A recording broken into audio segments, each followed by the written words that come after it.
Танец никогда не просто развлечение.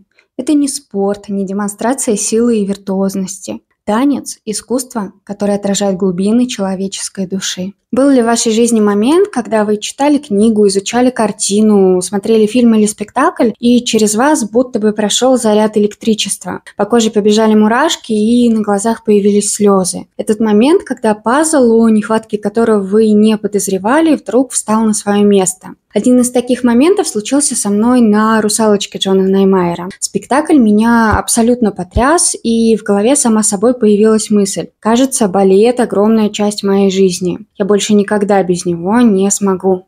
В июле Джон Неймайер после десятилетий плодотворной работы попрощался с гамбургским балетом и уступил позицию художественного руководителя более молодому преемнику.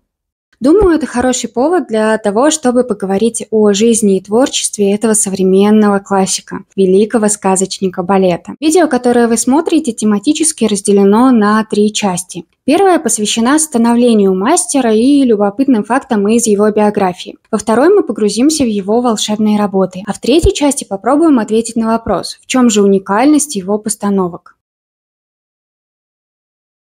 Хотя имя Джона Неймайера ассоциируется с Германией и гамбургским балетом, который хореограф возглавлял 51 год, он не европеец. Джон родился в американском Милуоки, в семье моряка и домохозяйки. Милуоки – относительно крупный город, административный центр, то есть совсем не деревня. Но в то же время, когда маленький Джон объявил родителям о своем желании танцевать, они были, мягко говоря, озадачены. Первая балетная труппа появилась в Милуоки только в 1970 году, то есть через 41 год после рождения Неймайера. Правда, в город заезжали на гастроли другие труппы. Так огромное впечатление на маленького Джона оказал спектакль русского балета «Монте-Карло». Он вспоминает: на сцену вышла балерина Нина Новак в розовой пачке. И я молился: Боже, пожалуйста, пусть она не говорит. Ему всегда казалось, что настоящее идеальное искусство молчаливо.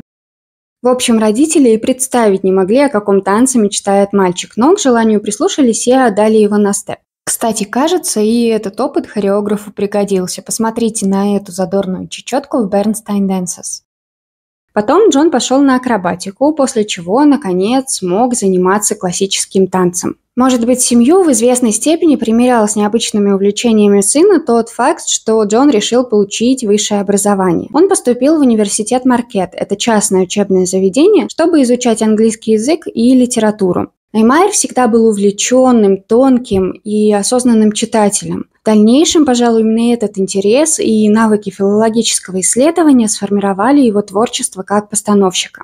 Взаимодействие труппы с ним всегда начинается с небольшой лекции и дискуссии об истории и героях. В университете был свой театр, где Неймайер начал пробовать себя в роли хореографа для студенческих мюзиклов и драматических спектаклей. В то же время, параллельно учебе, он ездил на профессиональные классы в Чикаго. Осознание, что ставить ему, возможно, интереснее, чем самому танцевать, пришло к хореографу достаточно рано. Но все же вначале у него было желание реализоваться в роли исполнителя. Учиться он хотел у лучших, и после того, как знакомый танцовщик сказал, что лучшие мужские классы, вероятно, дает педагог русского происхождения Вера Волкова, Джон начал мечтать о поездке в Копенгаген, где Волкова в те годы преподавала. С Копенгагеном сложилось не сразу, зато получилось на сезон отправиться в Королевскую балетную школу в Лондоне. Этот опыт оказал большое влияние на будущую жизнь Неймайера. Именно здесь он познакомился с Марсией Хайде, одной из ярчайших балерин своего времени, танцевавшей в труппе легендарного Джона Кренка. Именно у Кренка, еще одного сказочника балета, как сказали бы, наверное, сейчас сторителлера, Джон начнет свою исполнительскую карьеру. Но сначала был Лондон, а на каникулах удалось воплотить в жизнь давнюю мечту. Неймайер все-таки отправился в Копенгаген и в запутанных коридорах местного театра нашел зал, где занималась со своими учениками та самая Вера Волкова.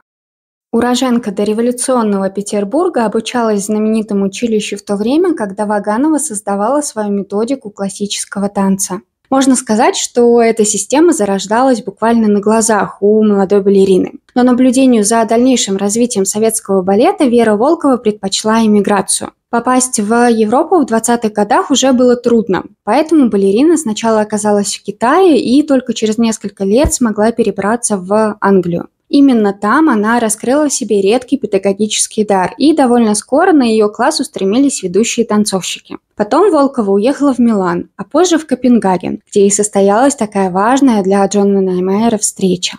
Артистом балета Неймайер был не так уж долго, каких-то 6 лет. Это ничто по сравнению с последующими 55 годами хореографического творчества. Правда, возглавив сначала франкфуртскую балетную труппу, а в 1973 году гамбургскую, хореограф еще сам танцевал в своих постановках. Хотя, если подумать, вообще танцевать он не прекращал никогда. Даже сейчас, в 85 лет, он показывает артистам движения и учит с ними порядок. Это совсем не тот постановщик, который сидит на стуле, одетый с иголочки, и лишь руками показывает, кому куда пойти и что сделать. Главная изюминка метода Неймайера – анализ и обсуждение источника, героев и их мотивов. Он – хореограф-рассказчик. Первым своим балетом Неймайер называет «Гончую небес», спектакль 60-го года. Тогда будущий классик еще не окончил университет.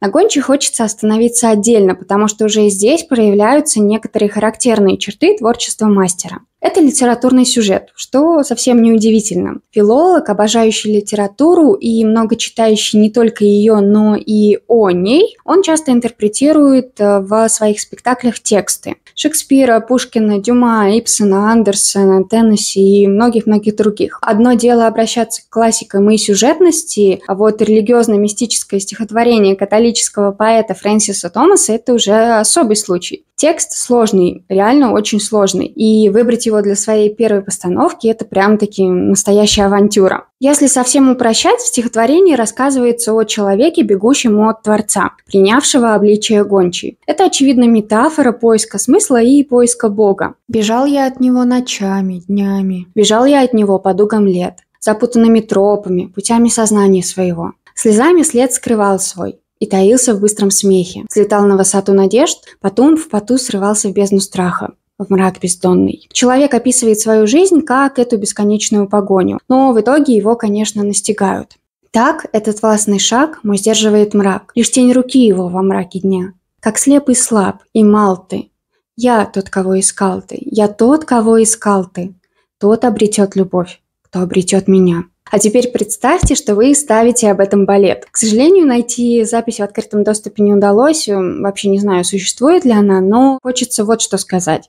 Мне кажется, Неймайера здесь привлекла огромная гамма самых разных эмоций. Он вообще не может оставаться равнодушным к чувствам своих персонажей, даже второстепенных. Я ставлю, пропуская все через себя. Возможно, поэтому все истории, которые он рассказывает, врезаются в сердце и вызывают внутреннюю бурю. Они не о героях, они о каждом из нас.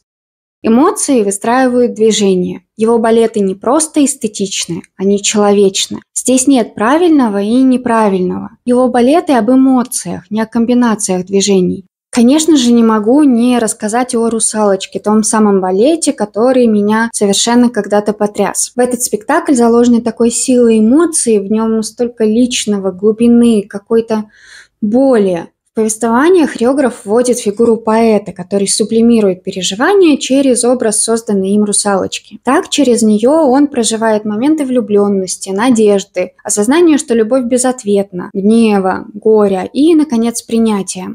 Только так он может выразить чувства, которые вынужден подавлять. Морской мир, медленный, волшебный, безмятежный, резко контрастирует с пестрым и недобрым миром земным. Последний буквально отторгает русалочку и стоящего за ней поэта, как нечто чужеродное. Им невозможно найти здесь место. Русалочка и поэт ценой личной боли, вдребезги разбитого сердца, сохраняют счастье так любимого ими принца. Заключительный фрагмент, когда поэт и его создание, избавившиеся от всех земных оков, уходят в звездную вечность, невероятен.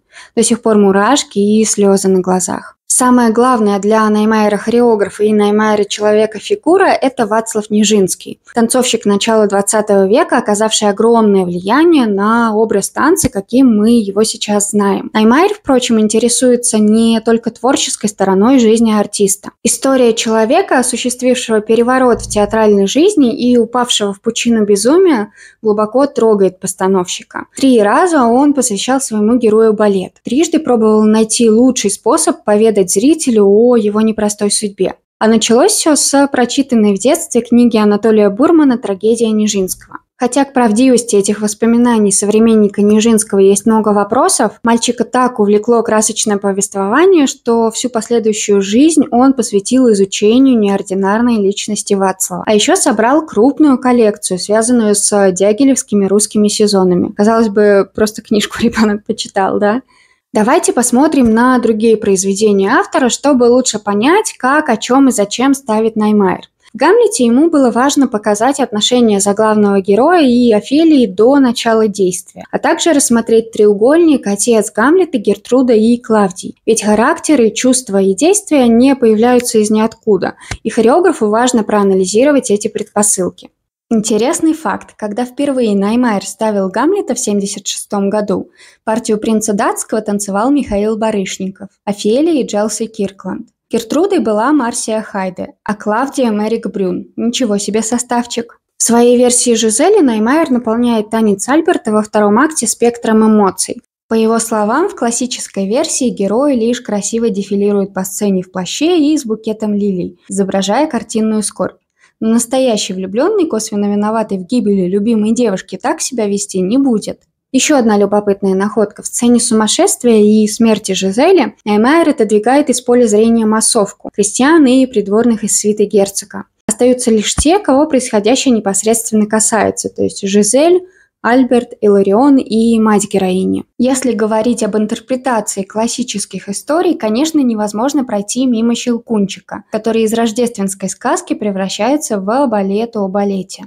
Маленькая Мари, благодаря колдовству дядюшки Дроссельмейера, попадает не в царство Щелкунчика, а в волшебный мир танца. Любопытная деталь. Балет поставлен в 70-х годах, но когда Наймайер в 90-х увидел в Вагановском училище юную Ульяну Лопаткину, он переработал отрывок Павловой Чикетти специально для нее. После этого свои силы в этом номере пробовали многие прекрасные балерины. Одну из самых интересных интерпретаций Наймайер предложил для «Лебединого озера». В своей версии он переплел сюжеты и хореографию классического спектакля с историей короля Людвига Баварского и новой танцевальной лексикой. Людвиг был создателем волшебного замка Нойшванштайн и славился своей оторванностью от реального мира, за что его в какой-то момент объявили сумасшедшим и вынудили передать престол регенту. Врачи предполагают, что Людвиг страдал шизофренией, о которой в то время почти ничего не знали. Но почему вдруг биография этого странного романтика оказалась связана с Лебединым? Название того самого фантастического замка с немецкого переводится как «Новый лебединый утес». Людвига приводили в трепет старинные легенды о лебединых рыцарях, в частности, небезызвестном Лоенгрине. Увидев в юности одноименную оперу Рихарда Вагнера, Людвиг разглядел в этом знак и в течение всей жизни покровительствовал композитору. Наконец, считается, что Петр Ильич Чайковский, побывавший в Баварии, вдохновился красотой Лебединого утеса перед тем, как приступить к написанию великой музыки. Важно сказать, что не все постановки Джона Наймайера сюжетны, но при этом, по словам автора, они все равно рассказывают историю, которая существует только в момент исполнения и только для конкретного зрителя. Строго говоря, для сюжетных спектаклей это тоже актуально. Джон говорит, что одновременно в разных концах мира один и тот же балет танцуют разные исполнители. И в каждом случае спектакль наполняется новыми смыслами и считывается публикой иначе. Давайте попробуем обобщить и понять, чем уникальна работа Наймайера. Оговорюсь, это не какая-то официальная классификация, которой, на мой взгляд, существовать и не может. Это мои личные выводы. Вы можете с ними согласиться или не согласиться. Пишите свое мнение в комментариях. Постановщик много времени проводит за исследованием предмета и контекста. Изучает литературу, рассматривает архивные снимки, делает множество заметок и с этим приходит в зал к артистам. Прежде чем осваивать хореографию, труппа всегда знакомится с идеей мастера. Он рассказывает, почему спектакль получился именно таким, в чем он видит суть конфликта и так далее. В личных беседах многие артисты мне признавались, что никто так много им не объясняет и вообще так с ними не разговаривает. Работа с Наймайером – удивительный опыт для каждого. Если вы посмотрите на танцовщиков гамбургской труппы, увидите, какие у них интересные лица. Наймайер ищет не просто хорошо выученное тело. Ему нужна личность, танцовщик-актер, который сумеет передать эмоции. Мы уже говорили, что переживания, ощущения и взаимоотношения героев выходят на первый план. В этой связи Джон Наймайер никогда не передает происходящее в первоисточнике дословно. Его версия – личное впечатление, но никогда не слепое исследование. Знакомясь с записями спектаклей гамбургского балета, вы заметите, что артисты прекрасно владеют техникой классического танца. Но Неймайеру этого мало. Его хореография наполнена разнообразной лексикой, и от танцовщика он ожидает способности воспринимать необычные комбинации и смешения стилей. Во многих неймайеровских постановках присутствуют образы двойников главных героев. Мотив двойничества позволяет раскрыть персонажа с разных сторон, показать сложность, многогранность его внутреннего мира. В этих балетах часто присутствует трио героев или танец вчетвером с каким-нибудь двойником или другим персонажем истории. Они всегда интересно поставлены как с точки зрения хореографии, так и в смысле проработки взаимоотношений. Неймайер прям любит такое сложное танцевальное взаимодействие, которое у других постановщиков редко увидишь. На сцене часто несколько персонажей или групп персонажей живут одновременно. Получается, действие происходит везде, куда бы зритель ни посмотрел. В каких-то спектаклях это выглядит здорово, где-то, на мой взгляд, немного перегружает. Таких особенностей еще много, но кажется, пора остановиться, иначе видео получится бесконечным. Наследие Джона Неймайера огромно, его вклад в мировое искусство бесценен. Надеюсь, у него впереди еще много интересных постановок. По собственным словам хореографа, хотя его домом останется Гамбург, где продолжает работать достигшая больших высот труппа, где хранится коллекция сезонов и где работает его спутник жизни, Неймайер планирует путешествовать и ставить спектакли в разных точках мира.